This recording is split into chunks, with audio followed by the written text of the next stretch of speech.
près vers moins 380 avant notre ère. Et c'est extrêmement puissant. Dans ce livre-là, Platon te présente une grotte. Imaginez une grotte souterraine. Dans cette grotte, vous avez des individus qui sont assis juste au fond. Vous avez la grotte devant vous. Il y a plusieurs façons d'illustrer la grotte. Cette façon d'illustrer est une parmi tant d'autres. Et elle permet souvent de comprendre mieux ce que c'est.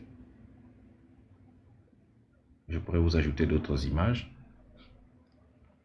Imaginez des individus assis au fond d'une grotte. Un instant. Ce que vous voyez au fond là-bas, ce sont des personnes assises.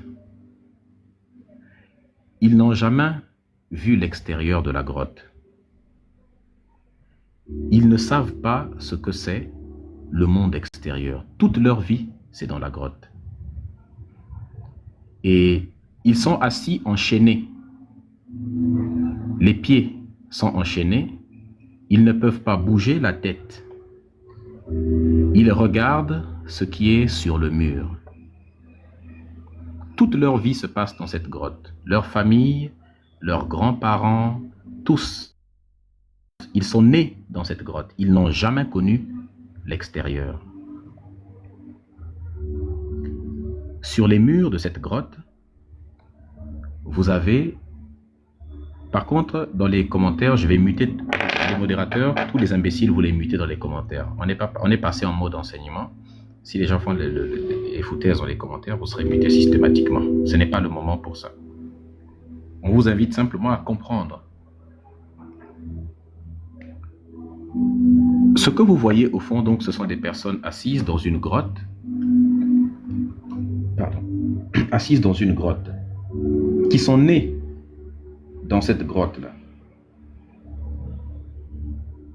Ils n'ont jamais connu l'extérieur.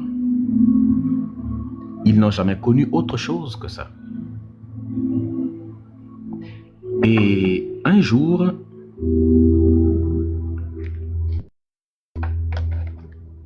des personnes, il y a un mur qui sépare le fond de la grotte de la deuxième partie de la grotte. Au fond, vous avez des objets sur le mur.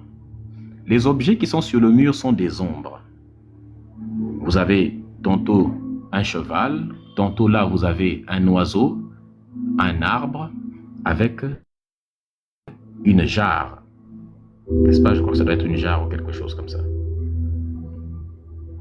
Les individus en question sont assis au fond de la grotte. Ils voient des ombres défiler sur le mur. Mais ils ne savent pas ce qu'il y a de l'autre côté du mur. Ils ne savent pas que les ombres qu'ils voient sur le mur ne sont en réalité que des ombres projetées par la lumière du feu qui est derrière et par des objets que des gens agitent. Ils ne savent pas qu'il y a des individus qui l'agitent. On leur a toujours raconté que ce qu'il y a en face d'eux, c'est ça qui est la réalité. On leur a toujours raconté que ce sont des dieux. Ils vénèrent les ombres qui sont au fond. Ils considèrent ces ombres comme étant des choses mystiques, des choses saintes qu'on ne peut pas toucher. On leur a toujours demandé de considérer que c'est la vérité absolue. Ils ne connaissent rien d'autre que ça depuis leur naissance. Au milieu, donc, vous avez des personnes qui agitent ces objets pour donner l'illusion à ceux qui sont au fond de la grotte qu'il y a des choses magiques en quelque sorte. Si vous remontez un peu, vous voyez donc le feu, chaque élément, après je vais vous expliquer le sens de chaque élément. Un jour, un individu qui était au fond de la grotte va commencer à se poser des questions. Il va se dire, mais attendez, qu'est-ce qu'il y a en dehors de cette grotte? Nous sommes nés dans une grotte. Nous ne connaissons rien de ce qu'il y a à l'extérieur de la grotte. Oui, mais tu as des autres qui lui disent, mais tu n'as pas besoin de quitter la grotte. Nous sommes nés ici. On nous a appris que ce sont des dieux qui sont sur le mur. Tu ne dois pas sortir de la grotte. Mais lui ne va pas se contenter de ça. Il est trop curieux. Il se pose des questions. Il ne peut pas rester sans réponse. Son cerveau lui dit, il y a peut-être autre chose à apprendre à l'extérieur.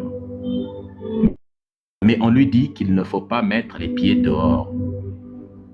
Alors un bon jour, il y avait un Médusa de l'époque au fond de la grotte qui va décider d'enlever les chaînes qu'il avait autour des pieds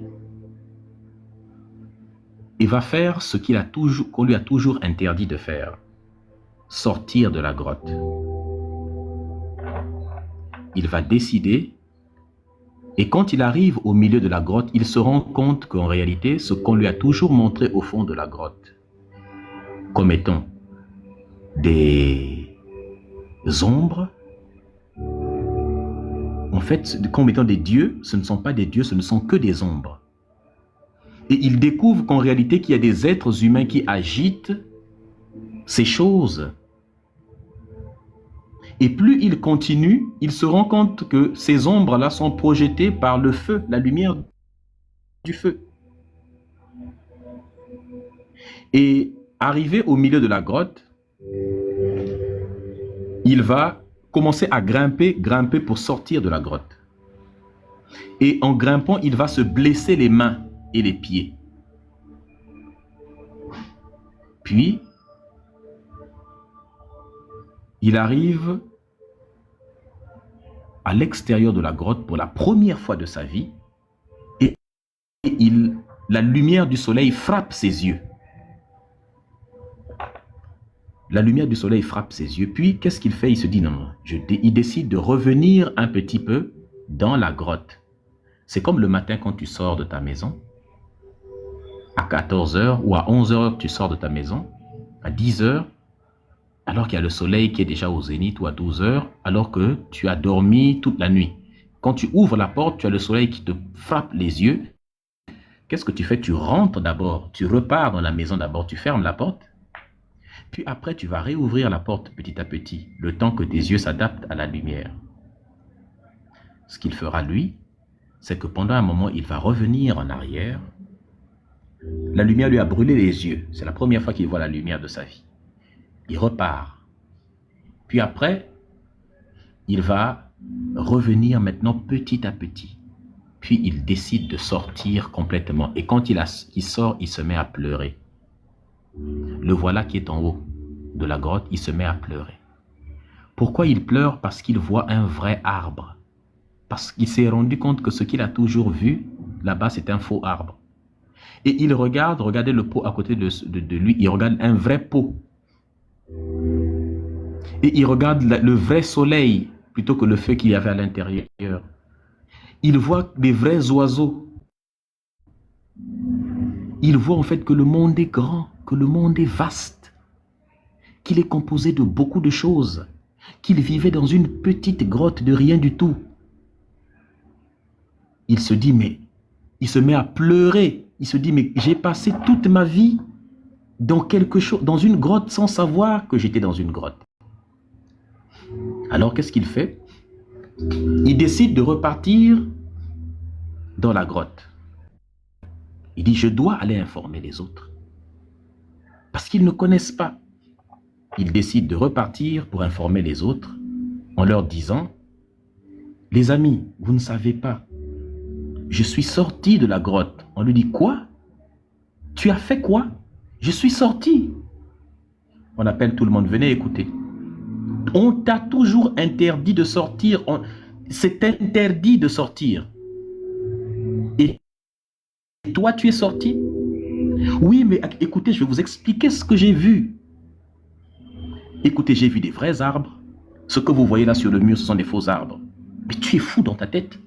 Ça, c'est des dieux qu'on a toujours vénérés. Tu veux nous dire que ce sont des choses fausses? Oui, mais regardez, cet oiseau est un faux oiseau. C'est simplement de l'ombre projetée sur... Il n'est pas fou, celui-là. Est-ce qu'il n'est pas fou, ce gars-là? Il dit, mais attends, il est malade complètement. On dit, attention, et il y a d'autres qui vont venir pour dire, attention, capturez-le. On va le capturer. Il va être accusé, on lui dit, tu es en train de pervertir la jeunesse.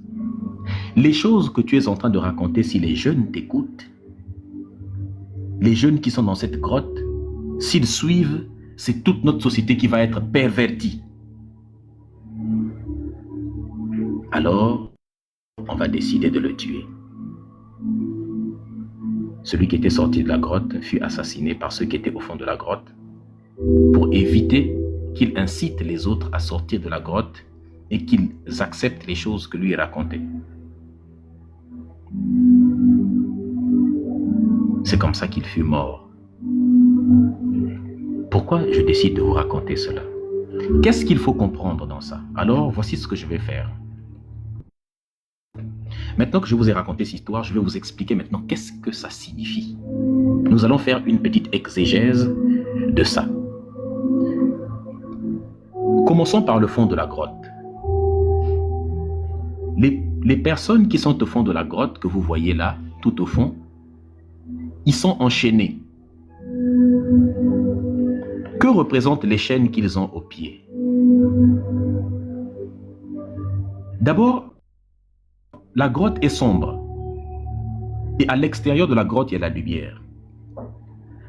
Le fait que dans la grotte, il y ait l'obscurité, cela représente l'obscurité de l'ignorance. Et la lumière qu'il y a à l'extérieur de la grotte représente la connaissance, le savoir. C'est pour ça qu'on dit souvent la lumière de la connaissance. La connaissance, le savoir, est souvent dit apporte-moi tes lumières. Donc la grotte, c'est une zone d'ignorance, une zone de non-connaissance. C'est l'état mental de celui qui ignore, celui qui ne connaît pas. La grotte représente en quelque sorte la mentalité, l'esprit de quelqu'un, le cerveau de quelqu'un. L'obscurité représente les croyances. La grotte représente la croyance. L'extérieur de la grotte représente la connaissance, le savoir. Lorsqu'on fait confiance à la croyance, lorsqu'on accepte les choses sans preuve, on est dans l'obscurité et non dans la lumière. Les chaînes qui sont attachées au niveau du pied du prisonnier, ces chaînes représentent le conditionnement. Ces chaînes représentent l'endoctrinement, l'incapacité que nous avons à nous séparer. Et en plus, ils sont enchaînés depuis l'enfance dans cette grotte. Le fait d'être enchaîné depuis l'enfance, ça nous explique, ça symbolise les schémas de pensée que nous avons intériorisés depuis notre plus jeune âge. Être enchaîné depuis son enfance, c'est ne pas savoir, tu ne peux pas savoir que les chaînes, c'est quelque chose de mauvais. Tu t'habitues avec ça. Il y a une expérience qui est souvent réalisée en Asie.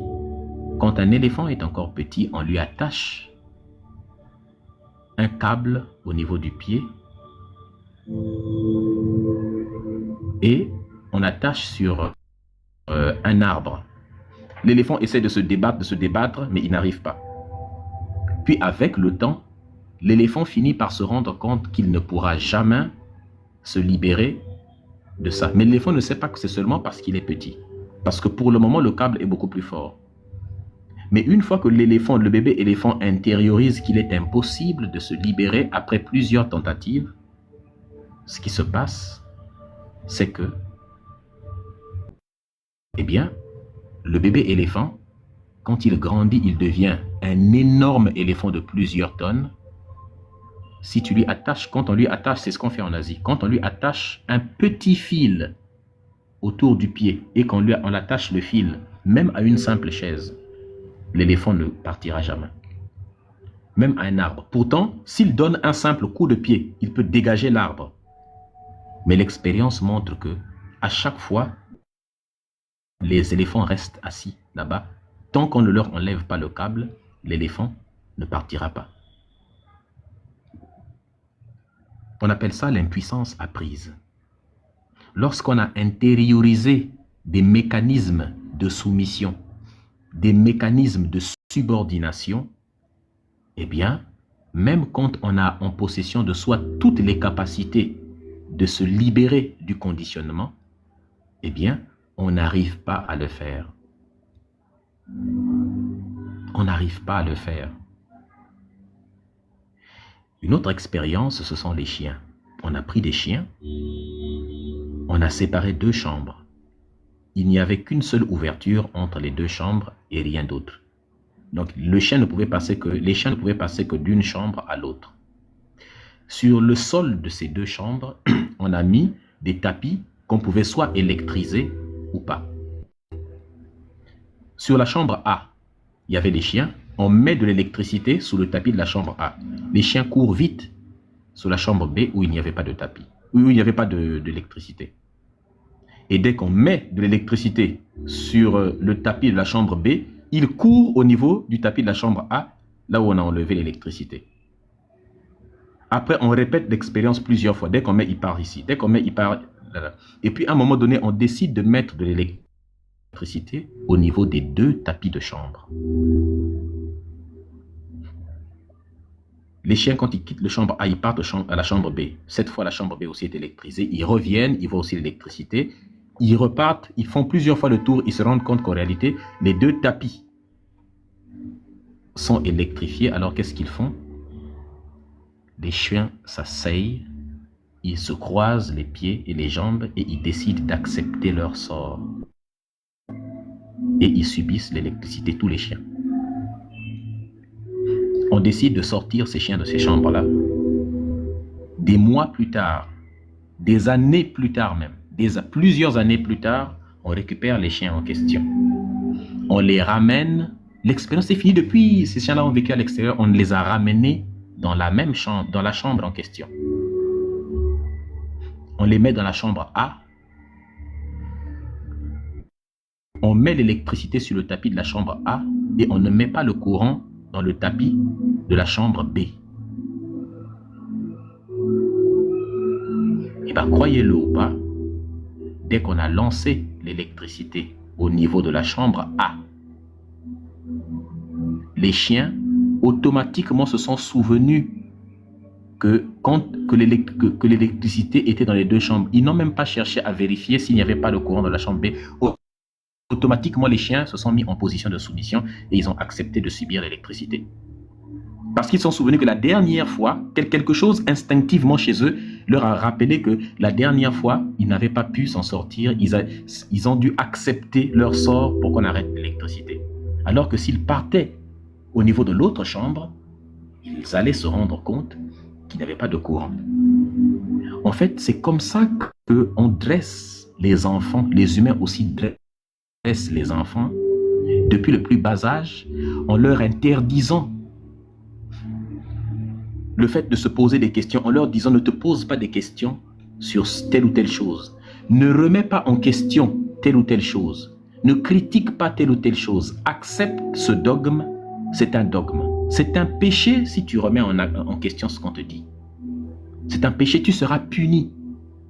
Alors, on procède par des menaces, on procède par l'intimidation, on donne des images mentales à l'enfant, des images extrêmement graves dans lesquelles on lui promet des souffrances inimaginables si jamais il n'acceptait pas ce qu'on lui demande d'accepter sans preuve.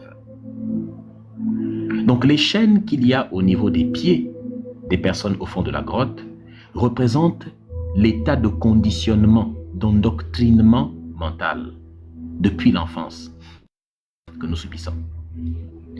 Les prisonniers qui sont au fond de la grotte ne peuvent pas bouger à gauche, la tête ou à droite. Leur tête est focus sur ces choses-là.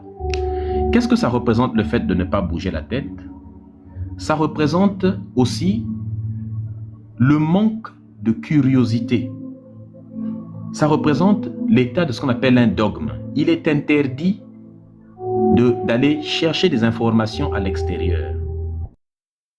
Souvent, nous sommes restés dans le conditionnement religieux parce que nous n'avons pas eu d'autres informations. Si tu ne peux bouger ni à droite ni à gauche, tu n'as pas l'occasion d'avoir beaucoup d'informations. Souvent, quand on est religieux, c'est parce qu'on n'a pas eu beaucoup d'informations en science. C'est parce qu'on ignore la science. C'est parce qu'on ignore tous les autres domaines de connaissances. On ignore l'histoire. On ignore comment les choses... On ne connaît pas. Le fait d'être focus uniquement, plus on est religieux, plus on ne regarde que la religion, moins on est au courant de toutes les autres choses. Est-ce que vous voyez un peu? Le fait de ne pas bouger à gauche et à droite la tête représente comment on conditionne quelqu'un à être focus sur une seule chose. Ne pas avoir beaucoup d'aisance. N'est-ce pas? Les ombres qui sont sur le mur. Les ombres qui sont sur le mur, qui sont projetées, représentent les archétypes de mentaux, par exemple, que nous avons parfois.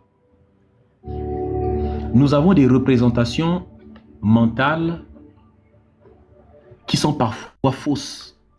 Nous imaginons parfois des éléments, ça représente l'opinion. Nous avons des opinions qui sont parfois fausses. Nous avons des points de vue qui ne reflètent pas la réalité. Quand nous décidons de déclarer que nos points de vue, c'est la vérité, sans les confronter au réel, eh bien, ces éléments-là ne sont que des ombres en réalité. Ils n'ont pas la réalité en face d'eux.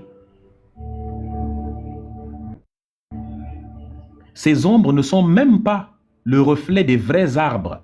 Ces ombres sont des reflets des statuettes d'arbres, d'oiseaux et d'impôts. Donc, on est encore à un niveau très reculé de la connaissance. C'est pour ça qu'il est important, en réalité, d'aller au-delà des idées qu'on nous a enseignées depuis l'enfance. Est-ce qu'on peut tapoter? Est-ce qu'on peut partager? Est-ce qu'on peut sécuriser le live? S'il vous plaît, la famille. C'est pour ça qu'il est important de s'émanciper. Il est important pour nous de nous émanciper de ce conditionnement mental, les amis. Parce que les choses qu'on nous enseigne, qu'on nous a toujours dit, mais on ne sait pas ces choses-là si elles ont nous ne savons en réalité... Attendez un instant, s'il vous plaît.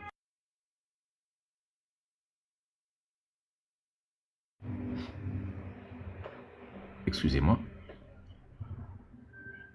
Donc, les choses qu'on nous a enseignées depuis l'enfance... Attendez.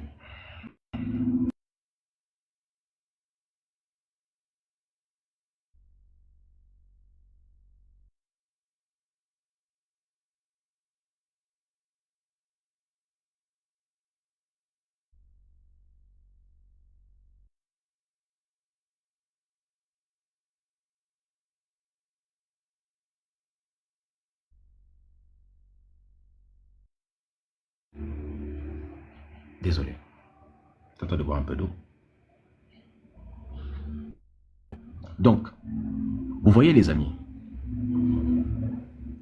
c'est extrêmement important. Tapotez s'il vous plaît, partagez le live. Merci beaucoup, Espace Vintage.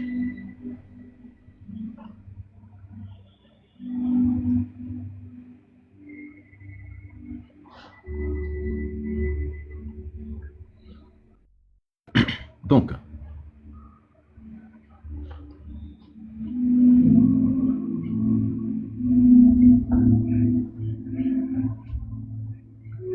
cette personne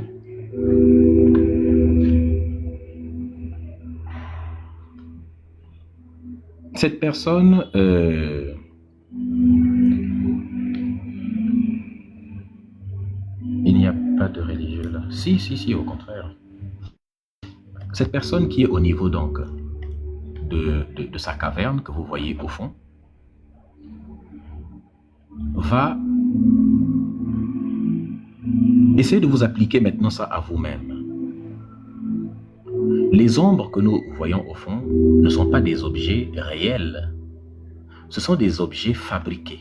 Ce sont des objets faits par des êtres humains. Et les personnes que vous voyez en bas sont des marionnettistes. C'est-à-dire des personnes qui font bouger des marionnettes. Ces ombres fabriquées, c'est le monde visible, c'est le monde religieux. Ce sont les dieux des religions que vous voyez sur le mur. Ce sont des illusions que l'on placarde au niveau de nos yeux pour nous tromper. Ce sont des représentations. Ce sont les mythes qu'on nous a racontés, qu'on nous a fait passer pour de la religion. Ce n'est pas la vérité. Ce sont des objets fausses. Mais toutes ces choses ce sont des représentations sensibles. On n'est pas encore sur le monde intelligible.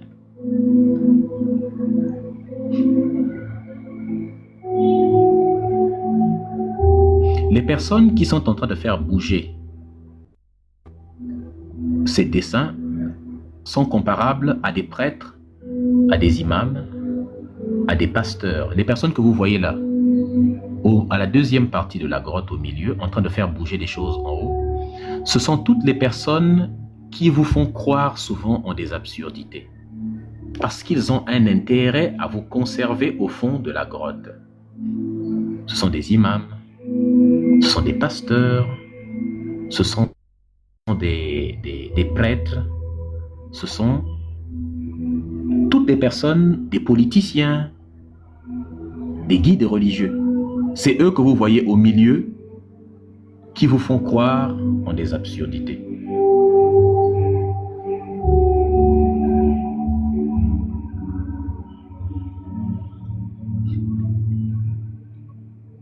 Et à cause de leur business, ils ne pourront jamais vous révéler la connaissance, ne pourront jamais vous dire la vérité. Et donc ceux qui sont au fond de la grotte, on les conserve au fond de la grotte en maintenant les illusions. Et si ceux qui tiennent ces illusions-là ne le font plus, ces personnes n'auront plus aucune raison de croire en ce en quoi ils croient.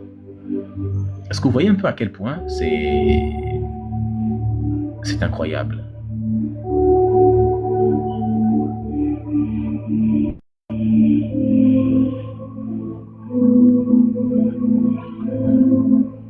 C'est absolument incroyable.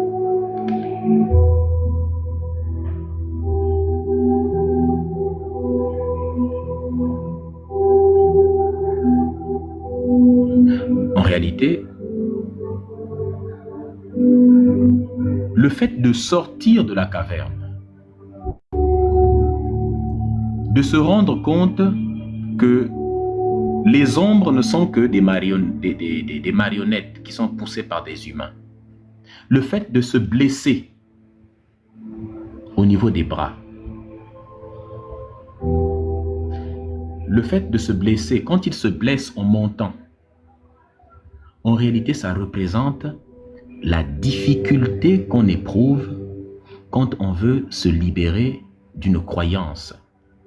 C'est ça que c'est. Quand tu veux te libérer, tu dois penser contre toi-même.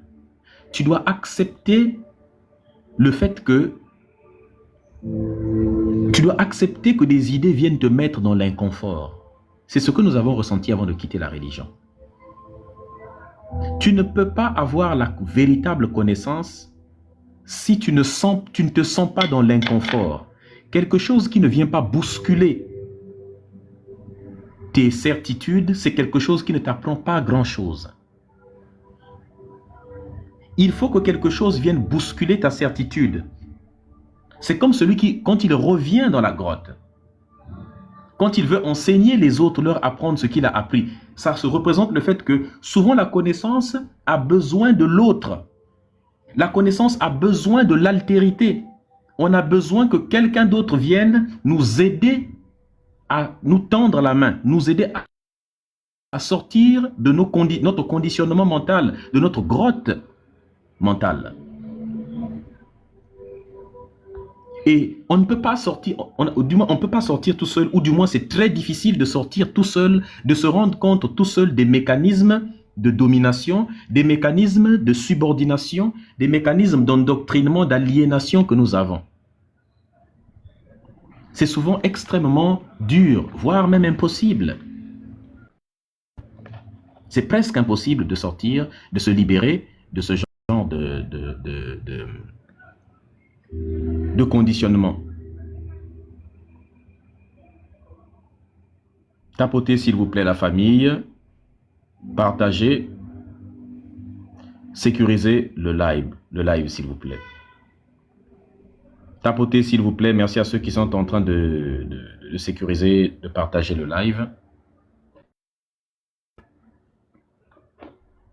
Donc vous voyez les amis, le fait de se blesser donc représente cette difficulté. Tu dois chercher les connaissances. Le confort,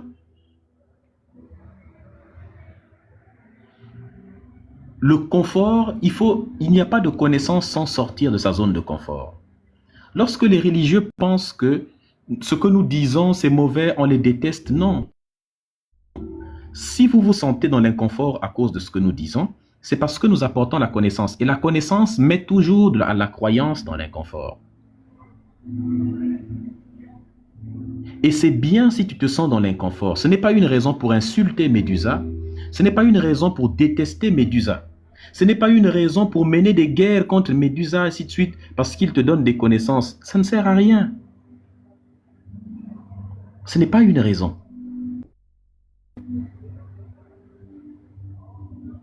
Ce que nous connaissons, ce que nous avons comme croyance, c'est des choses qu'on nous a enseignées à l'époque où notre cerveau était extrêmement fragile. On n'avait aucun savoir. Notre cerveau venait juste de naître. On pouvait mettre tout dedans. On peut faire croire n'importe quoi à un enfant. Il y a des gens qui ont réussi à faire croire à des enfants que des vaches sont des dieux. On prie des dieux, des singes en Inde. On prie des vaches en Inde. Alors, il y a des gens qui ont toutes sortes de dieux bizarres. En fait, et nous aussi, nos dieux à nous, que nous pensons être meilleurs que ceux des autres, bah, on nous les a transmis lorsque nous étions enfants.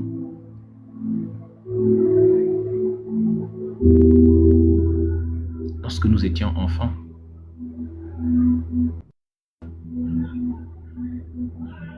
Nous voulons ce que, lorsqu'on est religieux, nous voulons que ce que quelqu'un va nous dire aille dans le sens de ce que le pasteur, l'imam nous dit. Et si on ne dit pas quelque chose qui va dans le sens de son imam, de son pasteur, de son livre saint, la personne vous traite de Satan, de diable. Non. Ce n'est pas comme ça que ça doit fonctionner. Il faut se blesser. Et quand la personne se blesse pour monter, quand il arrive, il a la lumière qui lui tape les yeux. Et puis la personne se réfugie un petit peu dans la grotte. Il repart dans la grotte d'abord. Ça représente la latitude du religieux lorsqu'il débarque et que tu lui donnes des informations sur l'histoire de la religion, sur des versets bibliques et coraniques qui sont bizarres. Qu'est-ce que la personne fait? Pendant un moment donné, la personne va repartir un peu dans sa religion. La personne va te détester au départ. C'est comme toi, quand tu ouvres la porte, le soleil c'est bien, mais quand tu ouvres la porte, le soleil te frappe, tu détestes le soleil et la lumière d'abord parce que ça te brûle un peu les yeux, tu fermes la porte, tu attends et en plus tu réouvres la porte doucement, le temps que tes yeux s'habituent. La lumière qui frappe tes yeux, ça représente la connaissance brute que le kémite vient te donner. Et comme tu as toujours été dans la croyance, c'est-à-dire dans l'obscurité, comme tu as toujours été dans l'obscurité, eh bien, quand on te donne le savoir pour la première fois, ça va te faire peur. Le savoir effraie. La connaissance fait peur. La connaissance dérange. les certitudes de la croyance. La connaissance nous sort de notre zone de confort mental dans laquelle on nous a plongé depuis notre plus bas âge. La connaissance qu'on te donne te force à devenir quelqu'un de nouveau. Or, nous les êtres humains, nous n'aimons pas ce qui nous sort de notre zone de confort. Notre cerveau a beau être un outil puissant qui est capable d'inventer des choses incroyables, le cerveau dans sa configuration de base est un partisan du moindre effort. Il faut le booster, le cerveau. Parce que accepter les nouvelles connaissances, accepter des informations qui contredisent ce qu'on t'a toujours enseigné dans la religion, c'est accepter que tu ne sais pas. Or, l'humain n'aime pas accepter qu'il ne sait pas. Pourtant, savoir que tu ne sais pas, c'est la première forme de savoir, parce que celui qui ne sait pas qu'il est ignorant, celui-là ne connaîtra jamais. Mais celui qui accepte qu'il est ignorant, celui qui est au courant qu'il est ignorant, il laisse une place dans son cerveau pour la connaissance. Le champ qui est peuplé par les mauvaises herbes, si tu plantes quelque chose au milieu, la graine aura du mal à s'aimer parce qu'elle sera gênée par les mauvaises herbes. Mais si tu enlèves d'abord l'herbe qu'il y aura de la place. Jeter une graine sur un endroit fertile, ça va pousser. Donc, il faut créer d'abord de la place dans le cerveau. D'où le but de savoir pourquoi nous critiquons la religion, pourquoi nous mentons qu'il y a un problème dans les religions. Mais justement, parce que il faut d'abord démontrer aux religieux qu'il est dans quelque chose de faux avant de lui donner la connaissance. Si tu lui donnes directement la connaissance sans critiquer sa religion, sans critiquer la croyance dans laquelle il est, eh bien, la connaissance que tu lui donnes, tu es en train de la semer dans un champ qui est déjà occupé par des illusions de connaissance. Il n'y a plus de place, donc fais d'abord de la place. La religion, c'est de l'illusion de connaissance. Croire, c'est accepter qu'une chose est une vérité absolue sans avoir d'éléments de réalité qu'on appelle des preuves. C'est la définition qui est dans le dictionnaire. C'est pour ça que sortir quelqu'un de la croyance est difficile. Donc quand la personne va venir écouter le live de Médusa par exemple en premier, la personne va me détester. De la même manière que tu détestes la lumière la première fois que tu ouvres la porte à 10 heures alors que tu as dormi depuis, à 12 heures tu ouvres la porte alors que tu as dormi toute la nuit. Tu donnes d'abord à tes yeux, tu repars d'abord. Et quand les gens me disent, Médusa, quand j'ai écouté tes lives là, je suis même devenu encore plus musulman. C'est normal. Quand j'ai écouté tes lives là, ça m'a encore fortifié pour être encore plus chrétien. C'est normal. C'est normal. C'est normal. Quand ça t'a choqué. Quand j'ai écouté ton live Médusa, tu es en train de confirmer ma croyance même. Parce que Jésus a dit, vers la fin des temps, il y aura des gens comme toi. Mohamed a dit, Allah a dit, vers la fin des temps. On sait. Et il y aura des gens comme toi, des incrédules. C'est pas grave. Donc pendant un moment donné, la personne aura peur. Et quand quelqu'un a peur, la peur donne toujours des réactions irrationnelles. La personne va repartir dans sa religion. Donc quand tu écoutes Médusa pour la première fois, ça va t'énerver, tu vas te fâcher, tu vas te sentir offusqué, tu vas te sentir insulté. Mais ma religion, mon Dieu, pourquoi il critique? Tu vas signaler, tu vas tout faire. Parce que la connaissance que je te donne est en train de brûler tes yeux. Donc ton cerveau va réagir. Quand on te donne un antibiotique par exemple, les antibiotiques, quand ils partent attaquer ta maladie, ça te sort d'abord une fièvre qui est beaucoup plus énervé qu'avant que tu prennes le médicament, avant que la fièvre ne baisse.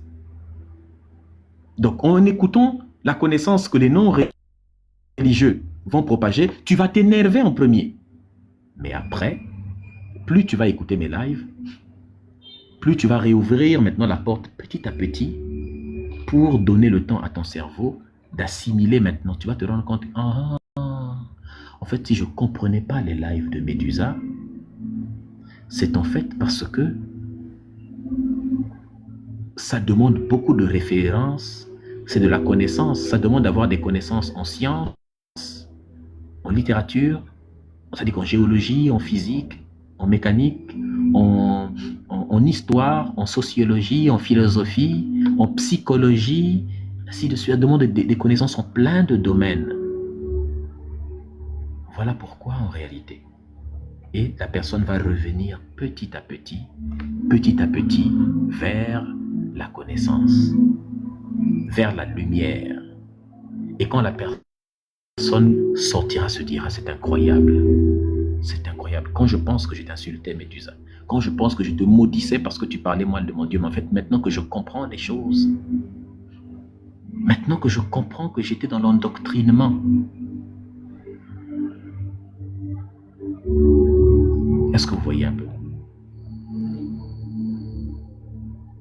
En fait, les prisonniers qui sont au fond de la grotte sont des personnes qui sont plongées dans les fausses croyances. Les marionnettistes que vous voyez, c'est ceux qui maintiennent les prisonniers dans l'illusion. La personne qui est en train de monter, ça représente le chemin de l'élévation vers la connaissance, de la sortie. Le but de la vie, grandir en réalité, c'est s'émanciper des croyances qu'on nous a mis dans la tête quand on était enfant. Si tu n'es jamais sorti des croyances qu'on t'a mis dans la tête, c'est que tu n'as jamais grandi. Grandir, c'est remettre en question, douter de tout ce qu'on t'a enseigné, même les savoirs les plus certains, les repasser dans le filtre du doute, afin de se demander quelles sont les preuves, quels sont des éléments qui soutiennent les informations qui peuvent me permettre de conclure que ce qu'on m'a toujours enseigné là, c'est la vérité.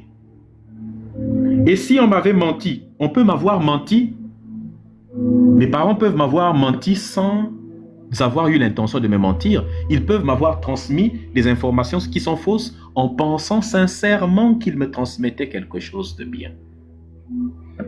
C'est possible. On peut t'avoir transmis la religion. Godson, si tu continues à troller, je vais te bloquer définitivement. Si tu as besoin de connaissances, tu peux bien écouter. Mais si c'est pour faire des trolls, je vais te bloquer. Si tu n'as pas besoin de connaissances, c'est ton problème. Si tu préfères écouter les lives des gens qui insultent uniquement les kémites, c'est ton problème. Si tu n'as pas besoin de connaissances et de savoir, tu risques de rester abruti toute ta vie. Ne le bloquez pas, laissez-le écouter le live. Mais essaye de mettre de la bonne foi. Essaye d'y mettre de la bonne foi. Essaye de te poser des questions. Est-ce que ce que Médusa dit là, est-ce qu'il n'y a pas de vérité, de logique à l'intérieur? Quand même. Essaie d'être honnête avec toi-même. Je sais que c'est un peu compliqué ce que nous sommes en train de dire parce que ça dérange les certitudes. C'est ça.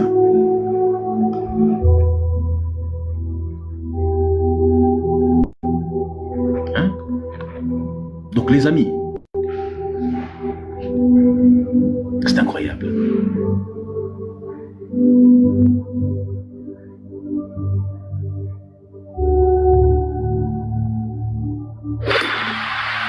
Merci à ceux qui sont en train de sécuriser le live.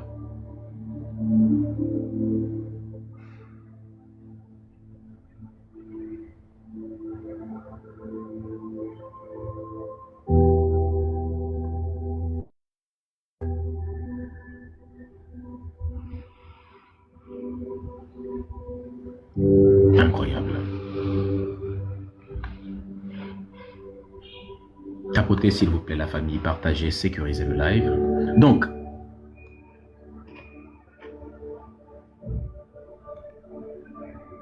à quoi ressemble donc la caverne de la religion? Comme on a dit, la caverne est un endroit, est un monde mental qui est fermé. Dans notre monde, toutes les grandes réponses sont déjà données. Qui a créé l'univers? Ce qui arrive après la mort? Qu'est-ce qui est bien? Qu'est-ce qui est mal? Quel livre vient de Dieu? Ainsi de suite. Ils ont déjà donné des réponses alors que tout nous reste à chercher. Et les chaînes, ce sont la peur, l'autorité de Dieu, des leaders religieux, la culpabilité, la pression des groupes sociaux. On nous maintient dans la caverne. Le fait que l'on dise aux gens, ne remettez pas en question la réalité des ombres qui sont sur le mur que vous regardez, nous avons toujours fait comme ça. Ça représente le groupe des religieux, la famille qui nous met parfois de la pression, qui nous intimide pour qu'on ne quitte pas la religion. Ils utilisent ce qu'on appelle la stratégie de la menace, de la mort sociale. On nous menace de nous tuer socialement. La mort sociale, c'est le fait de blacklister totalement un individu.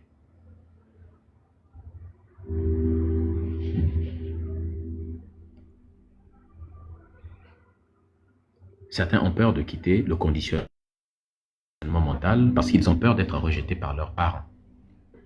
Certains se convertissent parce qu'il aime beaucoup une jeune fille, mais qu'il est forcé de se convertir à l'islam s'il veut finir ses jours avec elle.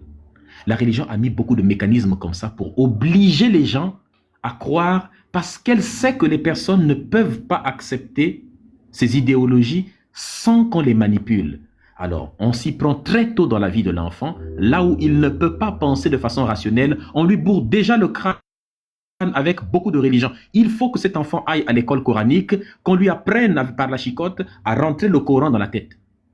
Il faut que cet enfant aille à l'internat catholique, il faut que cet enfant, on l'amène à l'église dans l'école du dimanche pour lui apprendre Jésus. Quand il va grandir, il risque de ne pas accepter ces bêtises-là. Et si quelqu'un n'a pas pu accepter ces conneries depuis l'enfance, ne vous inquiétez pas. S'il veut tomber amoureux d'une femme de notre religion, il devra se convertir à notre religion, sinon il ne l'épouse pas. Comme ça, qu'il le veuille ou non, ses enfants vont naître dans une famille musulmane. S'il veut quitter la religion, eh bien, on va le bannir de la famille. On va le traiter de diable, de Satan. Ton père peut te rejeter, ta mère te rejette, tes frères et tes sœurs. Et comme on sait que l'être humain est un animal social qui est destiné à vivre en société, qui a évolué au sein des familles, au sein des groupes sociaux, le fait d'éloigner un individu d'un groupe social dans lequel il est habitué, et pire encore dans lequel il est né et qu'il a grandi, ça crée un syndrome de stress post-traumatique. La personne sera traumatisée par ça, et quand il ira loin de sa famille, eh bien ça va créer un traumatisme. Ça va l'angoisser. La famille est une cellule, n'est-ce pas, dans laquelle on est censé se sentir un peu en sécurité. Sauf que les religieux ont appris à manipuler cela, en nous menaçant de nous excommunier des familles si jamais on décidait d'être nous-mêmes, on décidait d'aller dans la vérité. Alors beaucoup de personnes, on nous force à être hypocrites envers nos familles.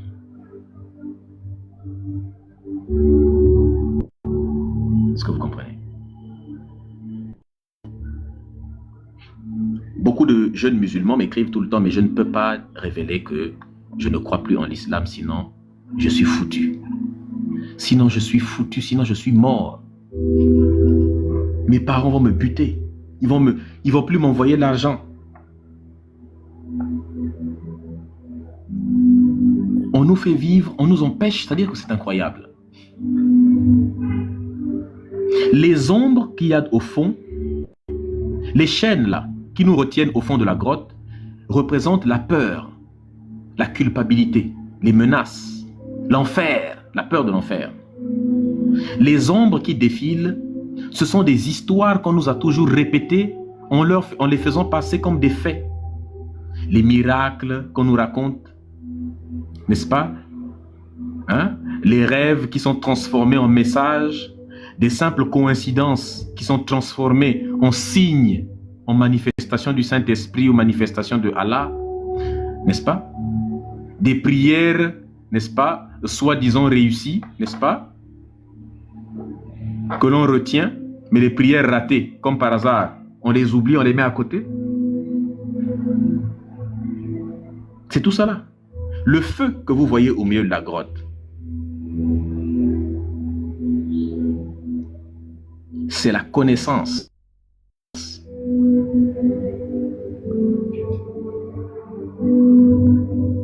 En fait, le croyant, il n'observe pas simplement un événement.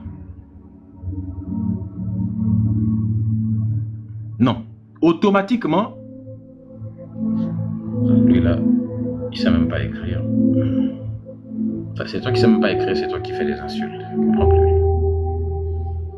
Tapotez s'il vous plaît, partagez, sécurisez le live. Si quelqu'un guérit, c'est Dieu qui l'a sauvé. Dieu a soigné. Si quelqu'un ne guérit pas d'une maladie, eh bien, c'est Dieu qui l'a appelé à lui. S'il est mort de la maladie, c'est que c'est Dieu qui l'a voulu, Dieu l'a rappelé. Mais s'il guérit, c'est que c'est Dieu c'est le miracle de Dieu. Si quelqu'un réussit, c'est que Dieu l'a béni. Mais s'il échoue, c'est que Dieu l'a mis à l'épreuve. S'il fait le bien, c'est que vraiment, c'est gloire à Dieu pour ce qu'il a fait. S'il fait le mal, ah non, là c'est lui-même maintenant, c'est Satan, c'est le diable. S'il ressent quelque chose pendant la prière, c'est Dieu qui lui a parlé. S'il ne ressent rien pendant la prière, c'est Dieu qui teste sa foi. Ou bien peut-être qu'il n'a pas assez le Saint-Esprit. Il n'a pas assez la foi. Quel que soit le résultat, le système gagne toujours. La religion, c'est comme au casino. Il y a une règle au casino. C'est la maison qui gagne toujours. Je répète, au casino, la règle est simple. La maison gagne toujours. C'est-à-dire que la maison du casino gagne toujours. Pile, je gagne, face, tu perds. C'est comme ça en religion. Un verset dit une phrase violente à l'intérieur. C'est une parabole. Si ce n'est pas une parabole, c'est le contexte. Il faut comprendre le contexte. Si ce n'est pas le contexte, eh bien, bon, c'est la volonté de Dieu. Voilà. Si ce n'est pas ça, on va te dire c'est la mauvaise traduction. Il y a toujours un moyen. Parce que c'est comme ça, quand vous formulez une conclusion que Dieu ne peut jamais avoir tort, même si on réussit à établir par A plus B qu'il a tort, le religieux ne peut pas l'accepter. Parce qu'on l'a appris qu'il ne faut jamais accepter que ce livre-là se trompe, même si on démontre qu'il se trompe. Donc, on apprend aux religieux à être malhonnêtes dès le départ.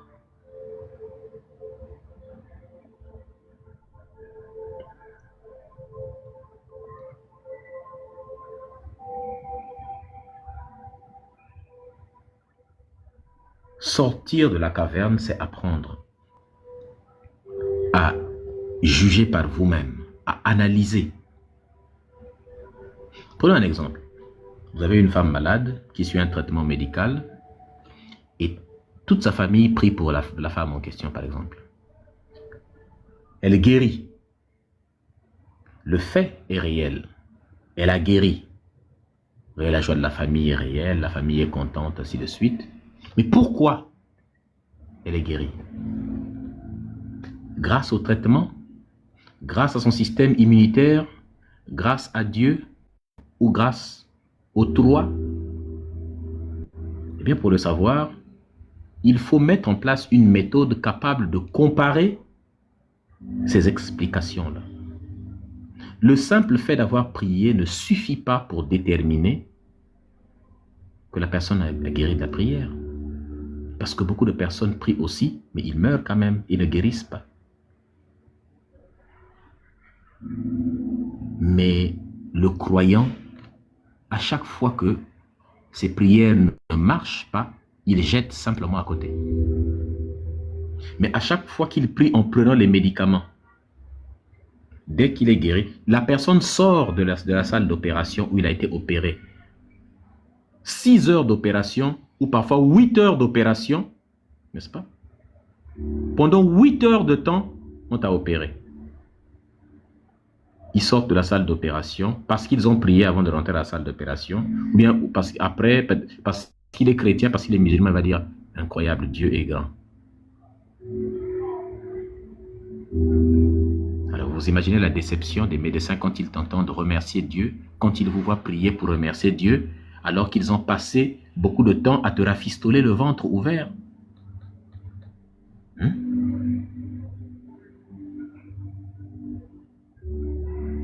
Est-ce que vous voyez un peu? Pourquoi les gens écrivent 99 dans les commentaires?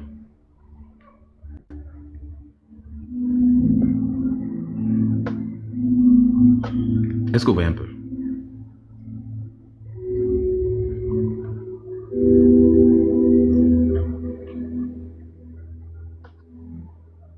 Tapotez s'il vous plaît. Partagez.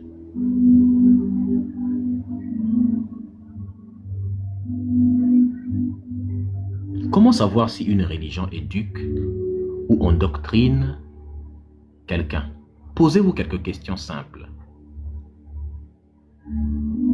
Est-ce que l'enfant a le droit d'entendre des meilleurs arguments de la part des autres religions ou des non-croyants que ta religion? La réponse des religieux, c'est non. Il doit entendre que nos arguments à nous, sur notre religion à nous. Est-ce que l'enfant peut dire « je ne crois plus » sans être menacé, humilié ou rejeté? La réponse est non. Est-ce qu'on apprend à l'enfant ce qui pourrait, par exemple, montrer que sa religion est fausse, qu'il se trompe? On ne lui enseigne jamais les choses qui pourraient montrer que sa religion peut être fausse. Jamais.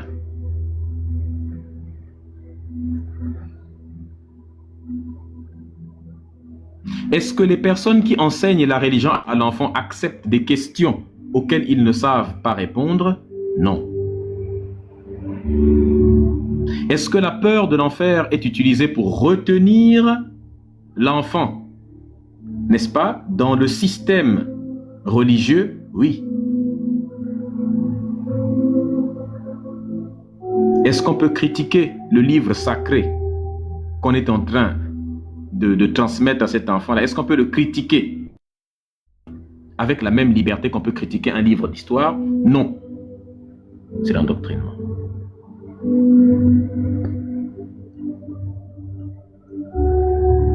Si la réponse est non partout, nous sommes devant un processus d'endoctrinement.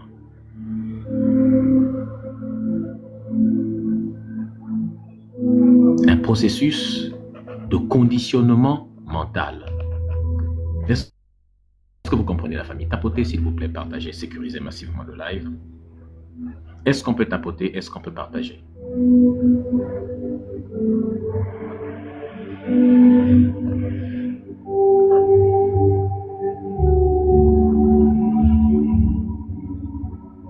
On tapote, on partage, on sécurise massivement le live, la famille. Donc, est-ce que vous comprenez un petit peu le problème?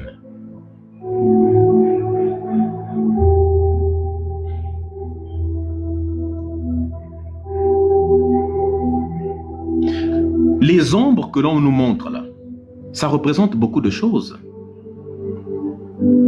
Par exemple, quand on vous montre, au fond de la grotte, quand la personne qui est captive regarde les ombres, eh bien, l'ombre, c'est la déformation de la réalité. De la même manière que la religion, c'est la déformation de la réalité. Les ombres qui sont sur le mur là dépendent des objets qui sont devant. S'il n'y a plus ces objets, il n'y a plus d'ombre. Donc celui qui croit en des ombres qui sont au fond de la grotte, il ne croit pas en des choses réelles, il croit simplement, tu vois un petit peu. Ces ombres-là ne sont pas des vrais objets. Ce sont simplement des projections qui ne transmettent même pas la réalité de l'objet. Donc, celui qui manipule les ombres, manipule les objets, peut manipuler les ombres. Les livres saints, les images qu'il y a dans les livres saints, ce sont des ombres, ce n'est pas la réalité. Croire en des objets contenus dans vos livres soi-disant saints, c'est croire en des ombres sur un mur. Pourquoi ne pas fermer ce livre et puis vous contenter simplement de la réalité qui est là, qui est immédiate?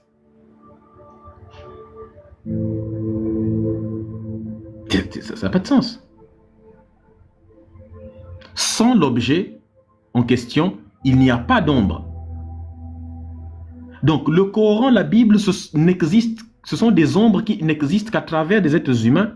Sans humains, il n'y a pas de Coran, il n'y a pas de Bible, il n'y a pas de tout ce qui est écrit dans le Coran. Et ce sont les humains qui maintiennent d'autres êtres humains dans ces schémas de pensée. Les religions sont maintenues, contrôlées par des humains. Ce sont les humains qui défendent Allah, Mohamed, Jésus, tout le reste. S'ils cessent de défendre leur Dieu est incapable de se défendre seul. Écrit par des humains, transmis par des humains, maintenu par des humains, évangélisé, prêché, tu vois un peu, transmis, en gros, imposé par des êtres humains, défendu par des êtres humains. Parce que si on laisse Dieu faire tout seul, la religion s'écroule. De la même manière, ces ombres qui sont dans le mur ne peuvent exister que s'il y a des gens qui tiennent ces choses-là. L'ombre ne peut pas exister indépendamment, n'est-ce pas, des objets qui sont devant. Est-ce que vous voyez un peu? L'ombre ne peut pas exister indépendamment des objets qui sont devant. De la même manière, vos religions ne peuvent pas exister indépendamment des êtres humains.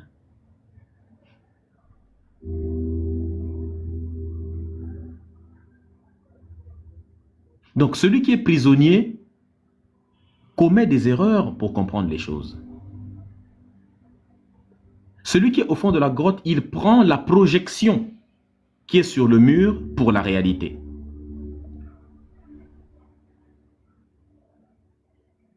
De la même manière que le religieux prend les histoires racontées dans la Bible et dans le Coran pour des histoires réelles. Et quand Médusa vient lui dire, mais donne-moi la preuve que c'est réel. Le déluge, tu as la preuve que c'est réel? Il ne connaît pas. Adam et Ève, tu as la preuve que c'est réel? Dul-Qarnayn, tu as la preuve que c'est réel? Un type qui est monté sur le dos d'un âne, tu as la preuve que c'est réel? Tu n'as pas la preuve de la réalité, de la véracité de ces choses-là. Mais tu répètes à tout le monde, à tous ceux qui veulent bien entendre que ces choses... Est-ce qu'on peut sécuriser le live, s'il vous plaît? Est-ce qu'on peut tapoter? On n'a pas encore atteint 1 million de likes, la famille. On n'a pas encore atteint 1 million de likes. Est-ce qu'on peut tapoter? Est-ce qu'on peut partager? Est-ce qu'on peut sécuriser le live, la famille?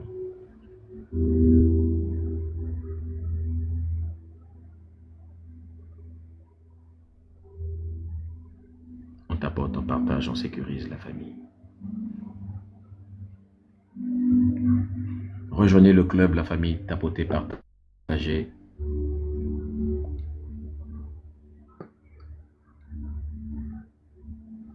Est-ce que vous voyez un peu?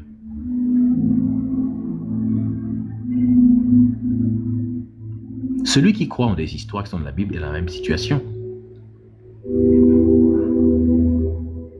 Les histoires racontées dans le Coran sont une déformation de la réalité. Apprenez la réalité, soit par une méthode rigoureuse, stricte, qui est capable de vous reproduire, de transcrire le réel de la manière la plus fiable avec le taux d'erreur le plus faible. C'est ce que fait la méthode scientifique. Mais la religion, elle, non. La religion vous invente des choses et vous demande d'accepter que c'est vrai, sinon vous irez brûler en enfer. L'ombre que vous voyez dans le mur représente aussi autre chose. Vous savez, si vous prenez un carton c'est un cube. Si vous mettez de la lumière sur ce carton, si vous regardez l'ombre du carton qui s'est dessinée sur un mur ou bien sur le sol, cette ombre sera carrée. Si vous prenez un ballon de football, vous mettez la lumière sur un ballon de football et vous mettez le ballon de football entre la lumière, n'est-ce pas, au milieu, entre la source de lumière, n'est-ce pas, et le sol, un écran, quoi que ce soit, et entendez par écran un mur ou quoi que ce soit, eh bien, sur le mur, c'est pas un cercle, c'est pas une sphère qui va apparaître, c'est un cercle qui va se dessiner. Pourtant, un ballon, c'est pas un cercle, un disque en gros. Un ballon, c'est toute une sphère. C'est un objet en 3 dimensions. Un cube, un carton, c'est un objet en 3 dimensions. Mais l'ombre qui se dessine, l'ombre des objets en 3 dimensions, apparaît toujours en 2 dimensions. Est-ce que vous comprenez? L'ombre d'un carton, c'est un carré. Hein? Même toi-même, ton ombre, à toi, être humain sur le sol, ça apparaît comme un truc plat, comme un disque. Donc, l'ombre fait perdre les propriétés à la chose qu'elle prétend refléter. Donc, si tu te bases sur l'ombre, tu ne comprendras pas réellement la chose, n'est-ce pas, que cette ombre-là prétend représenter. Donc, ceux qui sont au fond de la grotte, s'ils se basent sur ces ombres, ils ne comprennent pas, il y a des détails qui sont faux. De la même manière, si tu te bases, exactement, l'ombre n'a pas de volume. Donc, ça veut dire que les choses qui sont dans la Bible, dans le Coran, ce sont des ombres. Et ces ombres-là font perdre, si tu te fies sur ces ombres-là, plutôt que de te fier sur la réalité elle-même, eh bien, tu perds des propriétés. Tu ne comprendras pas beaucoup de choses. Tu ignoreras trop de choses. Tu passeras à côté des choses incroyables. Est-ce que vous comprenez?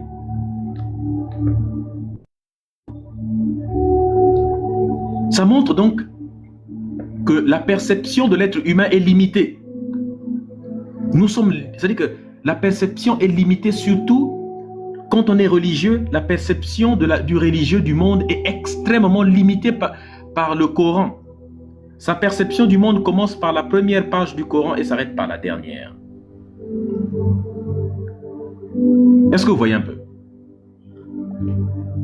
Sa perception commence à partir de la première page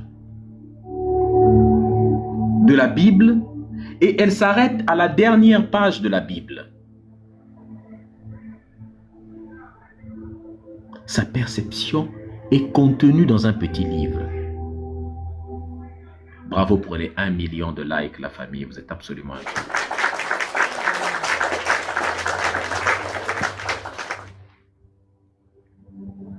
Est-ce que tout le monde peut cliquer sur la flèche qui est en bas à droite, puis ensuite cliquer sur republier? Souvent les gens n'ont pas ce réflexe. Souvent les gens n'ont pas le réflexe en question. Est-ce qu'on peut tous cliquer, n'est-ce pas, sur la flèche qui est en bas à droite, puis ensuite vous cliquez sur republier, s'il vous plaît.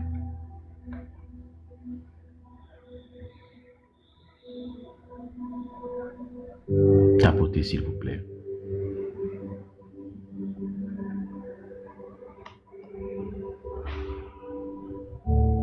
Donc, la représentation des choses qu'il y a dans le Coran, dans la Bible, elle détruit, elle transforme, elle déforme la réalité.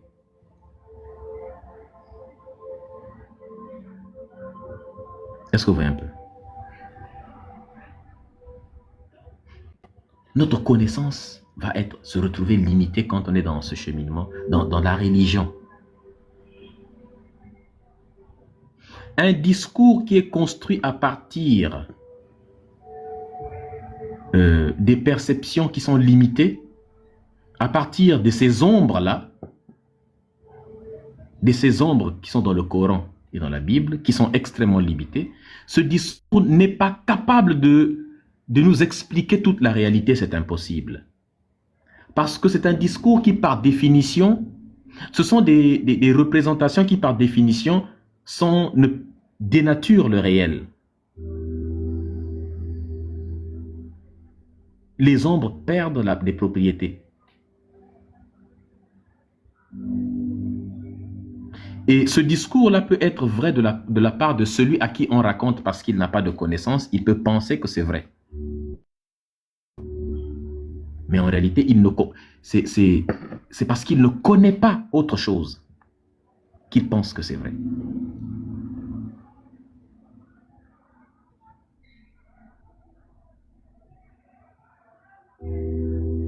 Donc, le prisonnier qui est au fond de la grotte, il commet une erreur s'il décide de croire en ce qu'il voit là. Il doit chercher à comprendre, à savoir d'où vient ce qu'il voit. Le questionnement. Est-ce que vous voyez un peu? Au fond de la grotte, le prisonnier ne se libère pas tout seul. Est-ce que vous voyez un peu? Le prisonnier ne se libère pas tout seul. Le prisonnier a besoin que quelqu'un vienne lui tendre la main.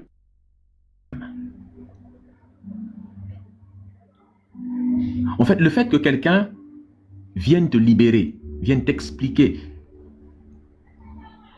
ça montre que quelqu'un qui est au fond de la grotte, on a besoin de contradiction. On a besoin de quelqu'un d'autre. On a besoin d'un événement inattendu. On a besoin d'une rupture, quelque chose qui vient s'aimer une rupture dans nos habitudes. On a besoin que quelque chose vienne bousculer les croyances. Or, la religion a condamné justement tout ce qui est susceptible de bousculer ta croyance.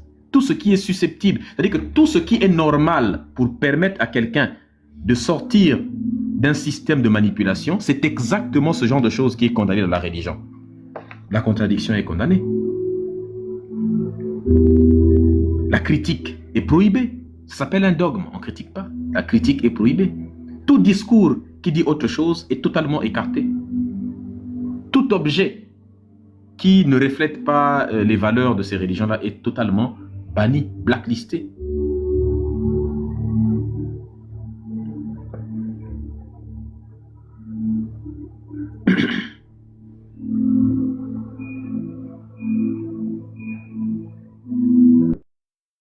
Tapotez s'il vous plaît.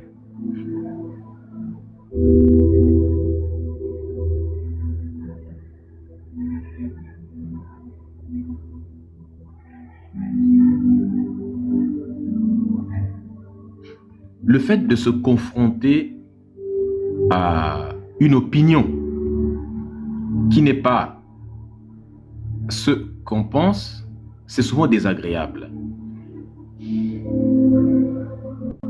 Le fait de se retrouver face à face avec une idée qui ne reflète pas nos croyances, notre religion, ça nous met dans l'inconfort. Parce que depuis l'enfance, tu as toujours dit Jésus, Jésus. Alors quand tu dis le contraire, ou Allah, Allah, Mohamed, ça te met dans l'inconfort. C'est désagréable. Parce que l'autre te force à regarder ce que tu ne veux pas voir.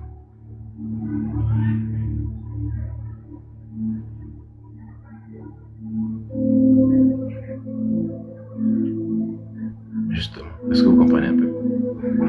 Et quand tu décides enfin de voir, tu es ébloui. La lumière a blessé les yeux de la personne qui sortait. Parce que la vérité produit le même effet. La vérité bouleverse nos croyances, bouleverse nos convictions les plus établies. La vérité nous fait sortir d'une zone de confort alors qu'on ne veut pas sortir de ça. Si j'accepte ce que Médusa dit, ça veut dire que tout ce que j'ai appris, c'est du mensonge. Mais si tout ce que j'ai appris depuis l'enfance est du mensonge, ça veut dire que je dois redevenir une nouvelle personne. Je dois me reconstruire une nouvelle personnalité. Moi, j'ai construit toute ma personnalité sur l'islam, sur le christianisme. Mais si l'islam et le christianisme, si j'accepte que ce n'est pas vrai, donc ça veut dire que je dois réapprendre à devenir une nouvelle personne. Non, c'est trop difficile. Désolé.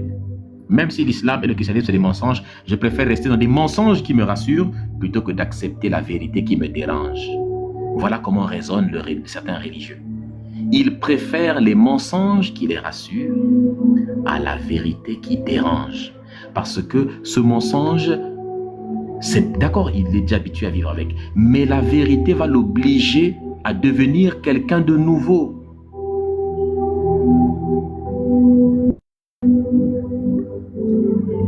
Devenir une nouvelle personne. Ça veut dire que désormais, tu ne dois plus considérer que Adam, et c'est plus difficile. Tu veux me sortir de la religion? Moi, il me suffit simplement de croire que Dieu a créé Adam et puis Ève, c'est simple. Mais toi, tu veux me dire que c'est faux. Ça veut dire que je dois apprendre ce que la science dit. Je dois avoir des connaissances en génétique, en paléontologie, en archéologie. Non, c'est trop compliqué ça. Non, je préfère Adam, Ève, c'est simple. Quand le cerveau choisit, préfère la facilité. Quand le cerveau préfère l'ignorance. C'est en cela que les idées fausses, religieuses, parce que formulées de manière caricaturale, de manière simpliste, de manière à ce que le cerveau le plus con puisse le comprendre, vont toujours avoir une longueur d'avance sur la vérité. Quand la vérité prend l'escalier, le mensonge est déjà dans l'ascenseur. Le mensonge t'attend déjà là-haut. En haut, là-bas, il a pris l'ascenseur. Le mensonge de la croyance religieuse se propage plus vite que la vérité. Oui, les fake news se propagent beaucoup plus vite et sont beaucoup plus répandues partout que la vérité. C'est pour ça que la religion est très répandue. C'est pour ça que la religion est partout. C'est pour ça que la religion est partout. Pourquoi la religion est plus répandue que la science, la connaissance, ainsi de suite? Parce que la religion, c'est... Il faut accepter simplement. C'est simple. C'est compliqué.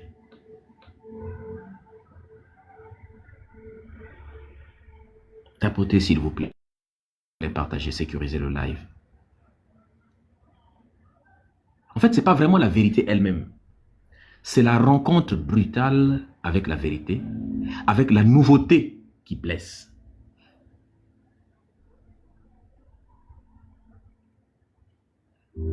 Parce qu'en réalité, ce n'est pas vraiment la vérité qui blesse. C'est le fait que tu viens de rencontrer ça seulement maintenant, d'apprendre ça seulement maintenant.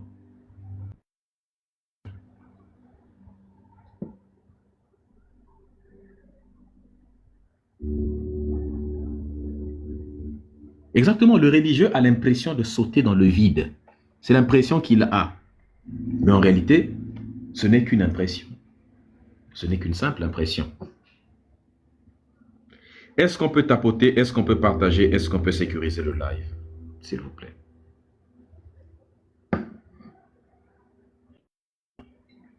Si tu es religieux et puis tu écoutes ce que je dis, si ça ne produit rien en toi, tu peux commencer à avoir peur de toi-même. Parce que si ce que je dis, ça ne suscite rien en toi, si cette allégorie de la caverne ne te fait pas regarder les choses différemment, ça veut dire que ton cerveau a atteint un niveau d'endommagement qui est critique.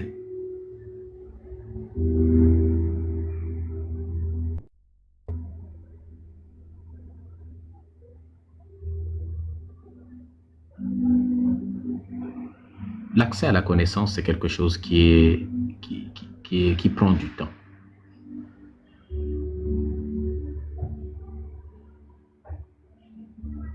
Ça prend du temps. C'est difficile, mais on finit toujours par y arriver. On ne saute pas directement de l'ignorance à la vérité. C'est pas possible. On y accède par des étapes. C'est pour encourager les religieux qui nous écoutent. On ne quitte pas de l'ignorance à la connaissance, bing bang, non. Petit à petit.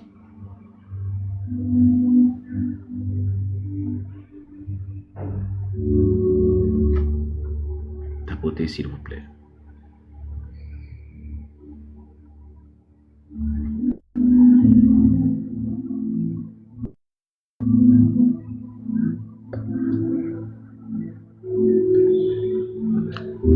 Quand le prisonnier sort de la caverne, ce qu'il voit à l'extérieur de la caverne, c'est le monde des idées. C'est la vérité, c'est la réalité.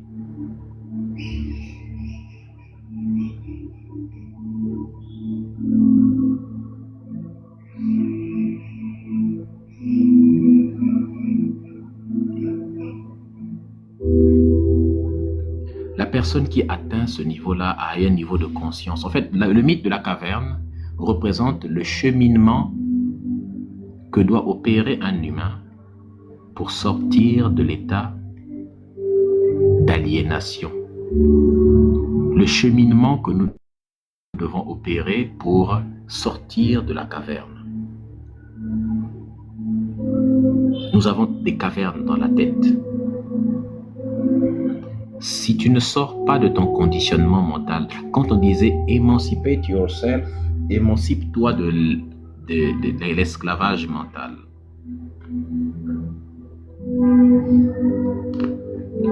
Exactement, quelqu'un qui croit en Dieu sans preuve pourra croire en tout dans sa vie sans preuve. Quand vous habituez vos enfants à accepter les choses sans preuve quand ils sont enfants, vous en faites des idiots de demain. Quand il grandira, c'est un conditionnement. Tu as appris à son cerveau à accepter les choses sans preuve. Quand il grandira, eh bien, il appliquera cette façon de fonctionner que son cerveau a acquis dans d'autres domaines aussi. Il acceptera aussi d'autres foutaises sans preuve, puisque son cerveau est déjà formé à accepter même les idées les plus stupides sans preuve. C'est un cerveau qui accepte que un type est monté au ciel sur le dos d'un âne. Qu'est-ce qu'il ne peut pas accepter d'autre dans la vie? Il accepte ça sans preuve, mais il pourra tout accepter sans preuve. Si je peux mettre dans ta tête que quelqu'un a pu monter au ciel sur le dos d'un âne qui avait des ailes,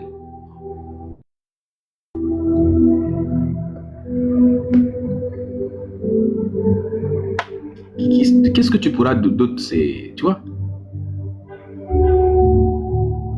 Si je peux te faire accepter que quelqu'un a pu diviser l'eau, toute une mer en deux,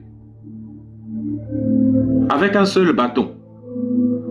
Si je peux te faire accepter qu'un serpent était debout en train de discuter comme ça avec une femme pour lui demander de manger une pomme. Qu'est-ce que tu veux qu'on te fasse accepter d'autre? Et si tu trouves que c'est la vérité, la réalité, un serpent était debout en train de causer avec une femme. C'est comme ça que vos livres saints commencent. Et au milieu, il y a un mec qui marchait sur l'eau. Il y a un type, il a jeté un bâton par terre, c'est devenu un serpent. C'est des histoires à dormir debout. En plus de ça, quand tu conditionnes tes enfants à se mettre à genoux pour prier, pour demander pardon à un être imaginaire pour des choses qu'ils ont commis et qu'ils n'ont pas commis même. Tous les jours, vous vous mettez à genoux pour demander pardon. Le fait de se mettre à genoux, même si tu le fais devant personne, si tu le fais de façon répétée, ton cerveau finit par intérioriser des mécanismes de soumission. C'est pas pour rien qu'on vous a apporté, les peuples qui voulaient vous dominer, qui voulaient vous coloniser, vous ont apporté les religions. Le simple fait de demander pardon tous les jours à Dieu, ça te transforme en un individu faible. Le fait de s'agenouiller tous les jours, ça te transforme en un individu faible et ça fait que ton cerveau enregistre des mécanismes d'agenouillement. C'est-à-dire que des mécanismes de subordination, de soumission. Ton cerveau est instinctivement programmé par toi-même tous les jours à se soumettre à l'autorité. Quelqu'un qui est la soumission à l'autorité divine, c'est la matrice principale de la domination politique. Il est plus facile de dominer un peuple religieux qu'un peuple qui n'est pas religieux. Un peuple non croyant est dur, voire impossible, difficile à contrôler, à dominer, à embrouiller. Mais un peuple qui est déjà habitué à se soumettre à une entité, le reste c'est facile. Il te suffit d'écrire un livre dans lequel tu mets que toute autorité est établie par Dieu. Et puis toi-même tu dis que je suis une autorité, j'ai été établi par Dieu. Si vous croyez que la Bible dit la vérité, vous devez croire que c'est moi. C'est ce que disait l'empereur Constantin à l'époque. C'est ce que disait Théodose à l'époque. C'est ce que disaient tous les empereurs romains ensuite. Il disait, regardez, c'est écrit, toute autorité est établie par Dieu. Tu es chrétien, non? Je suis une autorité, non? Oui, tu es une autorité. Donc j'étais établi par qui? Par Dieu. Bah, écoute, mets-toi à genoux. Hein. Tu fais ce que je te demande. Si tu ne fais pas ce que je te demande, je te punis parce que tu ne respectes pas Dieu. Dieu m'a établi comme autorité. Je te demande de faire un truc. Toi, tu veux contester, tu veux faire des manifestations. Pourquoi? Pour aller où? Toi, tu es plus que Dieu. Si Dieu savait que je ne suis pas bien, pourquoi il m'aurait mis autorité? C'est un verset de la Bible.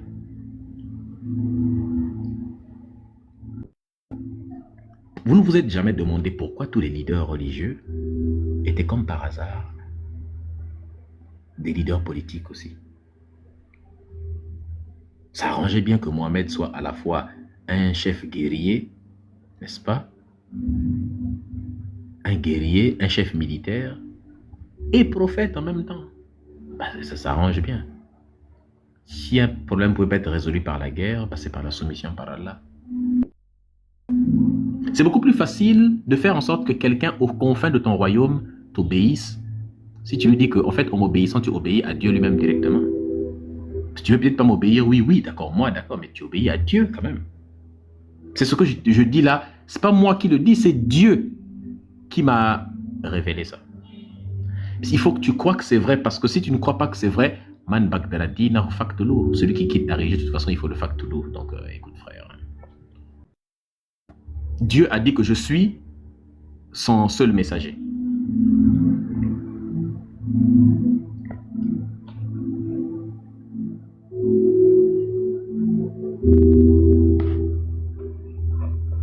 L'allégorie de la caverne est puissante.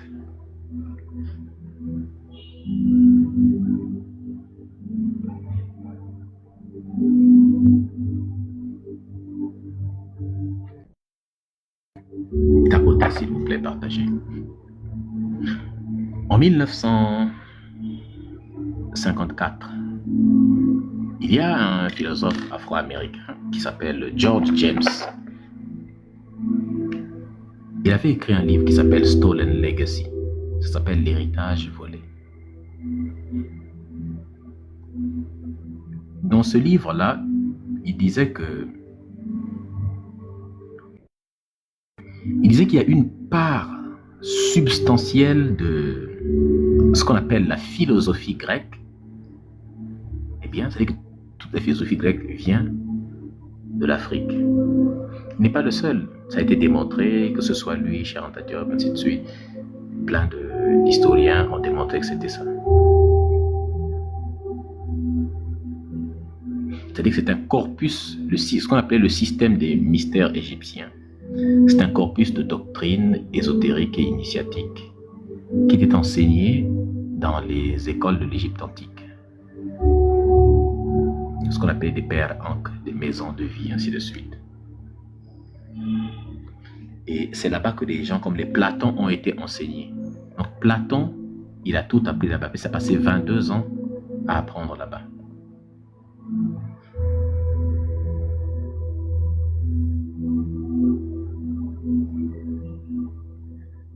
Tapotez, s'il vous plaît.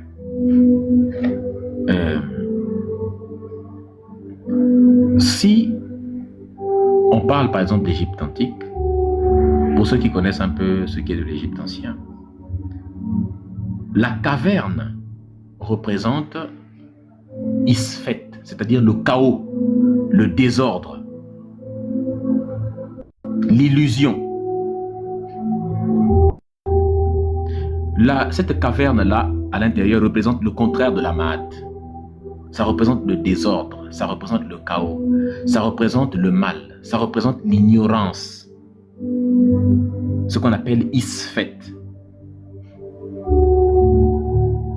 Les ombres, ce sont des fausses apparences que l'ignorance prend pour la vérité. Et le soleil qui est à l'extérieur, avec les arbres et tout ça là, eh bien, c'est la Mahat, c'est l'équilibre, c'est la vérité, c'est la lumière, c'est l'harmonie, c'est le vrai, c'est l'ordre, l'ordre du réel, l'ordre cosmique. Le prisonnier qui est libéré, c'est la personne qui était initiée. Je vous démontre que où Platon a volé sa connaissance. Le prisonnier qui se libère, c'est l'initié, celui qui a reçu des enseignements, celui qui accède à la connaissance, au savoir dans les pères ankh. Et c'est ce qu'on enseignait à Platon. Et celui qui a pu avoir la connaissance, il a pu l'avoir par la difficulté. Attendez un instant.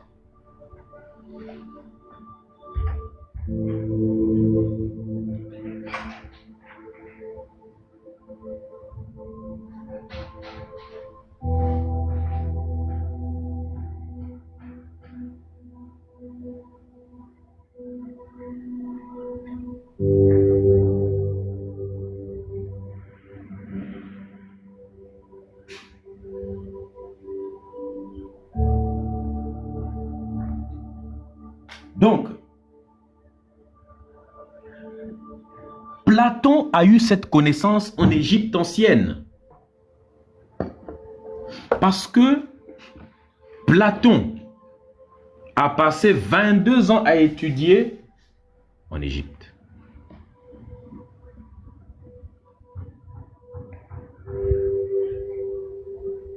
La personne qui sort de la caverne.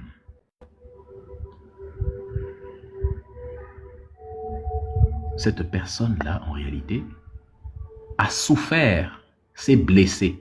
Ça représente la difficulté quand on est un apprenti. N'oubliez pas que les Aristote, les Platon, quand ils sont arrivés en Égypte antique, on les a laissés laver même les toilettes. Parce qu'on ne voulait même pas d'eux. Les Grecs se faisaient petits quand ils venaient apprendre en Égypte ancienne.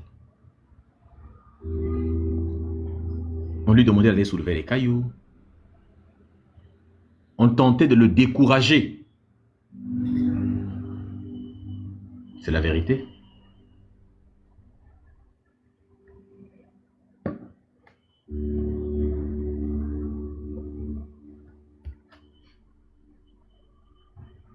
Il a été bizuté. Ce bizutage-là, c'est la difficulté que ça représente quand on doit quitter le chaos pour aller vers l'ordre. Ça demande une exigence. Même dans la vie de tous les jours, quitter le chaos, le désordre, quelqu'un qui a une vie désordonnée, une vie chaotique, s'il veut rétablir de l'ordre dans sa vie, ça lui demande d'avoir une discipline. Cette discipline n'est pas facile, c'est dur. Tu devras toi-même respecter des règles que tu t'es établies aussi. Ce n'est pas facile. C'est pas facile. C'est difficile. Est-ce que vous comprenez? C'est ce qu'on enseignait à Platon. Et le fait de redescendre pour venir informer les autres de ce qu'il a vu à l'extérieur, que écoutez les gars, on a toujours vécu dans une caverne depuis qu'on est né. Je suis parti, j'ai vu à l'extérieur des choses. Eh bien, c'est le fait que les ancêtres africains enseignaient que la connaissance que tu apprends, ce n'est pas pour toi-même. Tu apprends la connaissance pour l'apporter à ta communauté.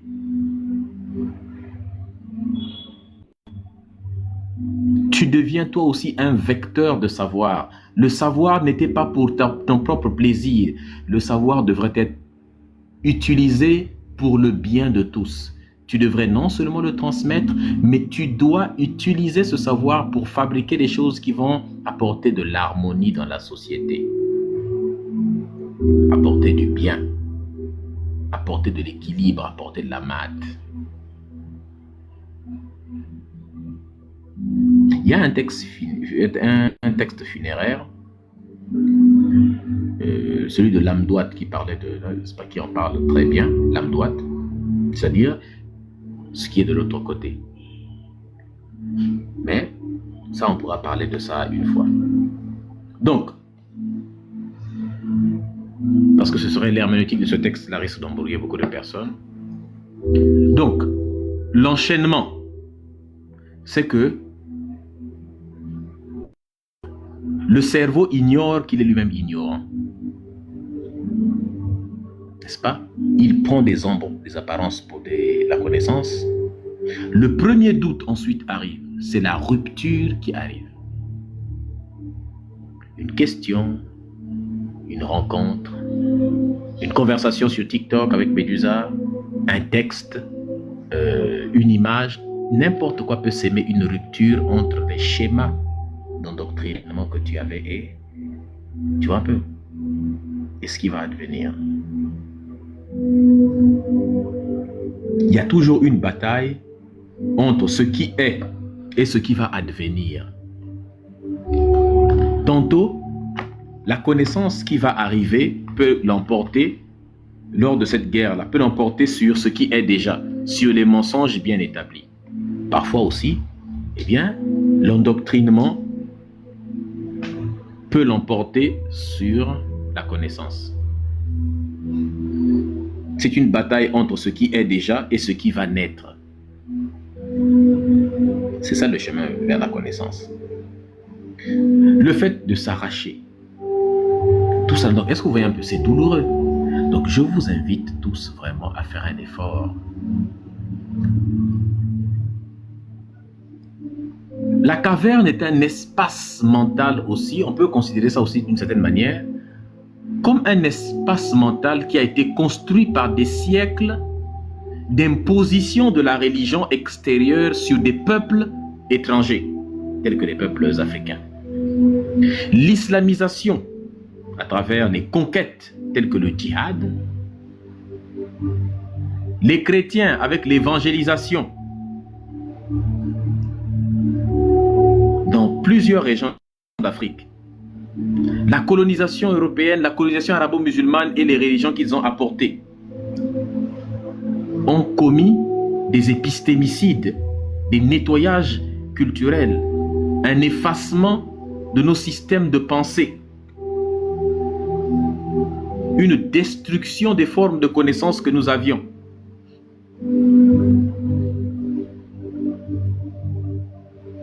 On nous a plongés dans des ombres. Les ombres qui sont projetées sur le mur